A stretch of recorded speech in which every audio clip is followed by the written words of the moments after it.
for having us, UXDX. We are very happy to be here in the midst of everything that is happening around us. We are hoping that you are all staying safe out there. We are happy that you joined us today to hear us talk about being a successful product team.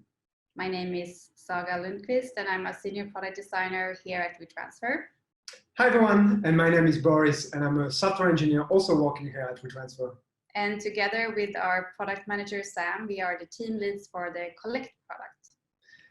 All right, so first we wanted to talk really briefly about WeTransfer. So WeTransfer started as a very small file sharing service back in 2009, and is now a global company with multiple products where we build tools to move IDs. So it serves over 50 million unique users over the world, and the team has over 30 nationalities in 4 offices: Amsterdam, which is the headquarters, New York, Los Angeles, London, and currently everyone's working remotely.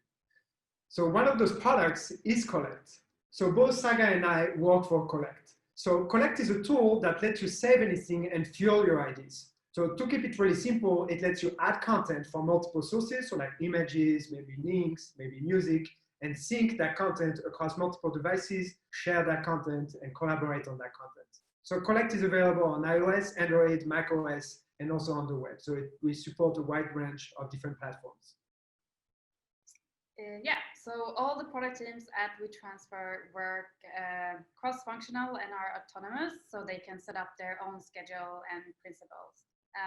As an example, in the Collect team, this is how it's set up. So we are 3 designers, 1 PM, and 9 developers.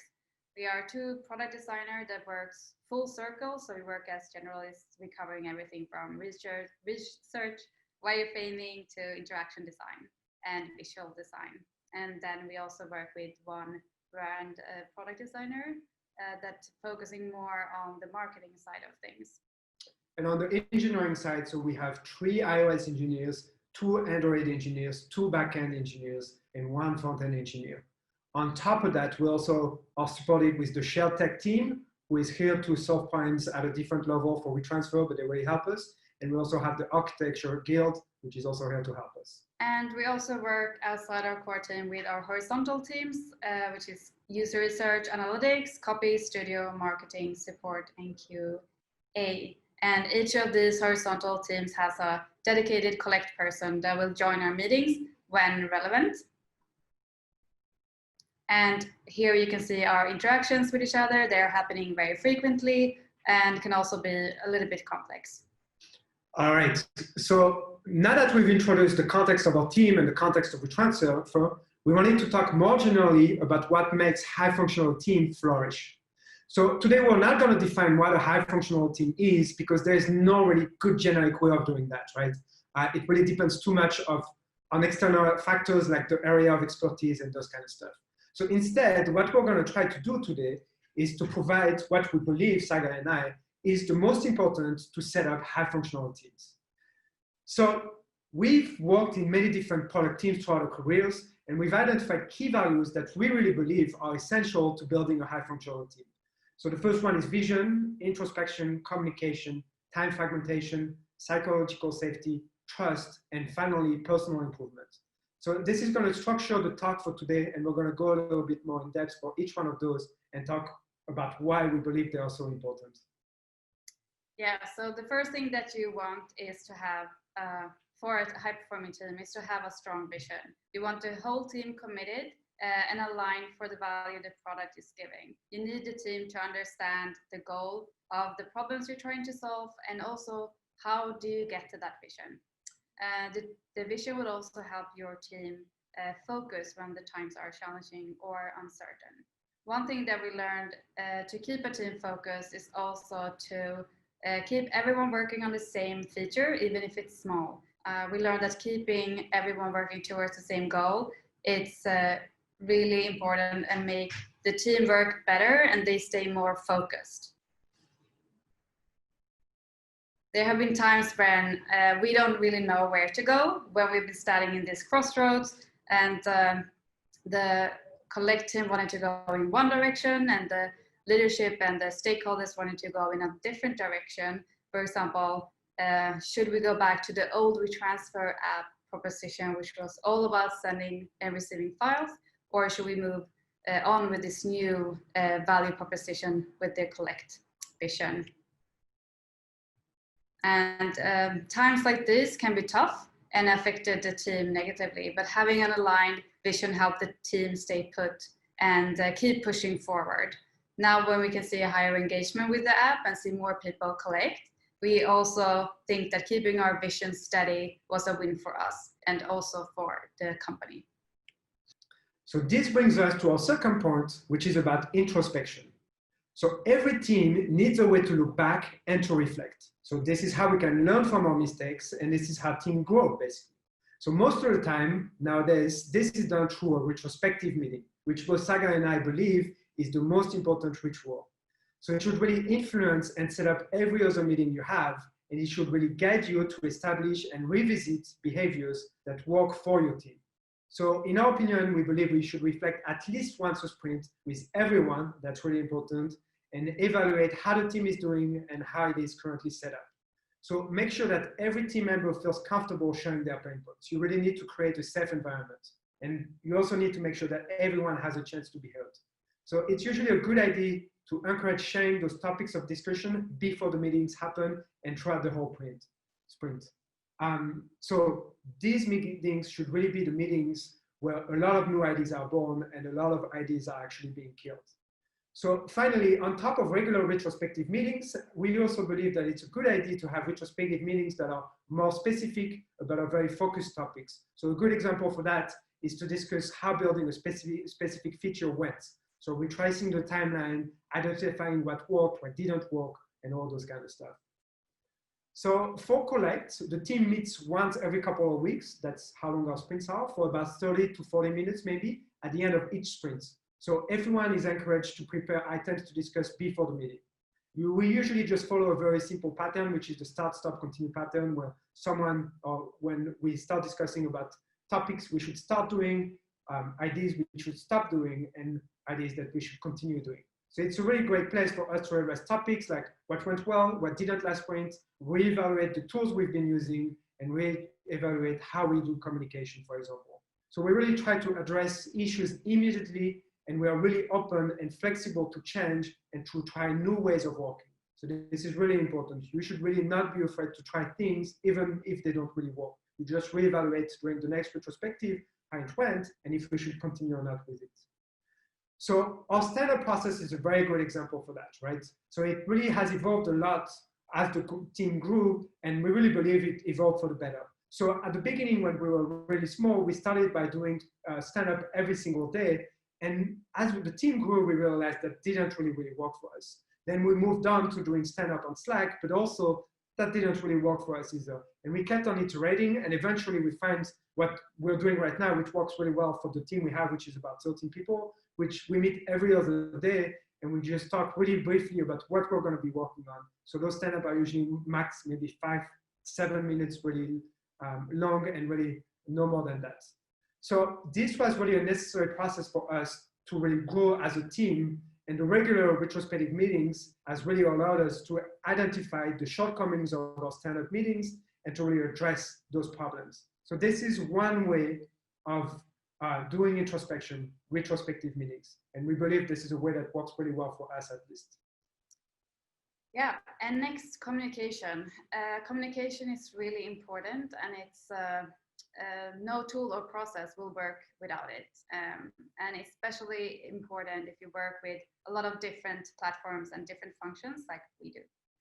When we're working remotely like we are right now, it's also really important to over communicate, but that doesn't mean that you have to be in video calls all day. You can use the commenting features in tools or just other documents. Just make sure that they are accessible for everyone.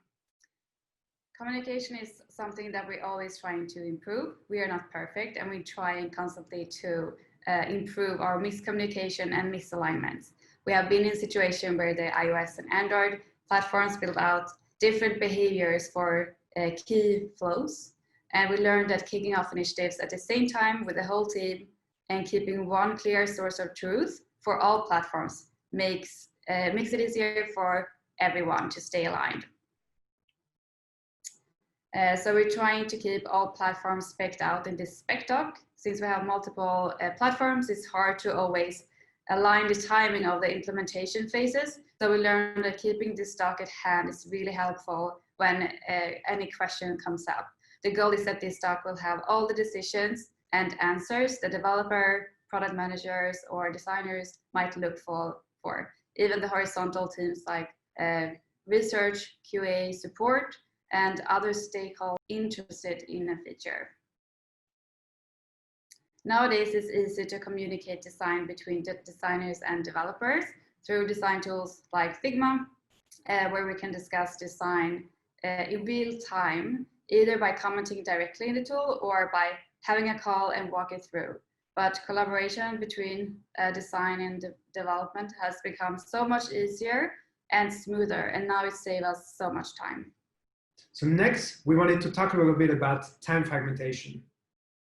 So time fragmentation is really about letting your team members do what they do best, right? Let your team members stay as focused as possible, limit interruptions, try to shield them as much as possible from bureaucracy and events happening outside of your direct team. So this is a wider topic, but one of the major factors of this are meetings. So meetings need to be efficient and meetings need to be focused. So within Collect, we have a few guidelines that we wanted to share with you to talk about how we do meetings. So this doesn't really apply to our ritual meetings, and it doesn't really apply to smaller meetings where we consider those more like collaboration sessions. But we wanted to share that with you, not because we believe this is the best list or anything like that, but we believe that having a list of how meetings should be done for your team is really important. So the first thing we do within Collect is really we keep our meetings as last resort. So everything should be as asynchronous as possible, and the meeting should only happen if you can't really do anything else. The second thing we wanted to talk about is the fact that for us, meetings should be really short and should be really focused, right? Most meetings outside of our rituals should be attended by only just a few people. We don't really enforce that, it's mostly self-discipline. But for example, each different discipline in our teams, so Android, iOS, design, only send one person usually to attend a meeting. The next thing we wanted to talk about is about being remote friendly. So now this is a little bit different because of the situation, but even before that, we were really always trying to have all of our meetings be remote friendly. We don't want to have people miss out on a meeting or not be heard just because they are working from home or something like that day. Another very important point for us, and maybe the most important one, is about moderators. So every meeting that we have has to have a moderator for the meeting. So the moderator has a few key points that they need to make sure of. So the first thing is about simply making sure that the meeting stays on point and stays on topic and doesn't derail into side conversations.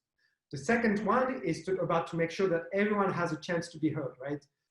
That's really, really important. Moderators really need to make sure that everyone has been heard during that meeting. Not everyone is as loud, not everyone is as comfortable talking in the meeting, and the moderator needs to balance things out. And finally, the moderator needs to make sure that someone is taking notes during the meeting, so basically the meeting minutes. Finally, every single meeting we have needs to have an agenda. So the agenda describes a few things. The first thing is we try to make sure to explain what the expected outcomes of that meetings are, right? What are the decisions that we want out of this meeting? What kind of alignment we want at the end of this meeting? The second thing is the agenda needs to decide who the moderator is going to be. And finally, usually we try to share the agenda beforehand with a document where we have everything that's needed to be able to participate fully in this meeting. So that makes sure that everyone is on the same page when we start the meeting and we're not talking about different things. So this is what we wanted to talk about, time fragmentation. We specifically talk about meetings because we feel like it's a big part of it, but of course there is more to it. Another thing that is really important is the psychological safety. And we have worked in many product teams, and we learned that having a safe, supporting environment where everyone can voice their opinions without being afraid of a manager or a colleague being condescending or judgmental is key for team happiness. Arguments should feel healthy, and everyone's opinion should be heard and taken seriously. So I've been in teams where an opinion only counts if it comes from the most senior person in the room, And that is something that we are trying to avoid in our team. We believe that the best successes are the ones where the team doesn't feel managed. The best approach is a flat structure where an idea can come from anyone inside the team or outside the team. Everyone in the team should also feel ownership and responsibility for the team's health. So it's not only up for the team leads or the manager to keep a safe space. We try to build an understanding environment. Everyone should feel safe enough to share their ideas and thoughts, and we encourage everyone to do so. For example, we're always failing as a team and never assign blame. We rather see failure as a good learning, and we encourage our team members to ask each other for help, sharing their pain points. All right, so now we wanted to talk a little bit about trust. So trust is fundamental for having a successful team, right? And it really comes at different levels. So we're going to talk really briefly about two different levels of trust. So the first level is about trust in the team. So this is the trust that individual team members have in the team as an entity. So team members need to really believe that their team can and will execute against its goal and its vision. This is the team that holds everyone together. This is the glue that holds the team together. So for a great product to succeed, it needs to unite engineering, design, and business strategy. The second level is about trust within the team. So it is the mutual trust between team members. Every team member is considered an expert in their field and has everyone trust. So everyone is welcome to challenge and question each other's approach, but ultimately their opinion is what really matters. Even a manager shouldn't impose their view. Similarly, a PM needs to trust estimates and will not make decisions outside of those estimates. So achieving this level of trust is not easy, and it's not something that's going to come overnight. But thankfully, a lot of the points we've covered earlier will really help foster an environment where trust can thrive. So the trust in the team is really reinforced by having a strong vision and alignment, like Saga talked about, as well as using introspection. And on the other hand, having a very transparent and honest communication style and ensuring psychological safety will really help generating trust between team members. So another important point is to give full autonomy. So for example, in Collect, we put absolutely no pressure on progress of a ticket and trust that everyone is just doing their best at any point. So we expect status reports and updates to make sure that no one's getting blocked and that the whole team can operate, but we don't track any kind of productivity metrics like velocity, for example. We just trust everyone. And finally, the last thing we really want to touch about really briefly is about team bonding. So we really believe that this is also a good way of building trust for the team. So within Collect, what we've been doing, for example, is that once in a while, pretty often actually, we meet in a cafe and we all work from that location, and that, you know, just working in a different environment really brings everyone closer together, and you realize that the conversations are a little bit different, and it really makes everyone bond together in some ways. And that's also going to help you build trust within your team. Yeah, so personal improvement. So at Collect, we expect our team members to spend around an hour every day for personal improvement. And that can be anything from learning a new technology or learning more, developing more your soft skills. We are well supported at WeTransfer with a yearly budget to do so. On top of this, we have a monthly day where we dedicate a full day to fun projects in our hack day that we call Play Day. Here, people can work on anything outside the Collect or their core team that they're working in, and they can work with cross departments, so with team members from other teams as well, and to get to know them. And they can work on smaller projects, but also bigger that runs over multiple play days. In the end of each of this day, we have a presentation where everyone presents their ideas. And that is the thing you can see in this picture. We also try to find other opportunities for your team members to explore different avenues for growth. For example, rotating the moderator for a meeting could be a great way for a team member to learn leading a meeting and see if they like that. Another example would be exit interviews. It's a good way for our team members to practice their interview skills at the same time as learning about another person. We're all about, we all own it at WeTransfer. So it's up to each team member to decide what direction they want to grow in. And we are supported on almost anything. All right. So all of these points are what we've already identified as fundamental to create high functional teams. So we see them as key ingredients to succeed. But unfortunately, there is no magic recipe, right? Every team is very different, and there are many outside factors that should impact how your team is set up. And so while it's impossible to manufacture a high functional team, we really believe that it is possible to create an environment where they're going to grow organically. So no matter what, it's a process that is not easy, and it's really going to require continuous care and continuous attention. So we hope you enjoyed the talk, and thank you for joining us today. Let us know if you have any questions. Bye. Thank you. Bye-bye.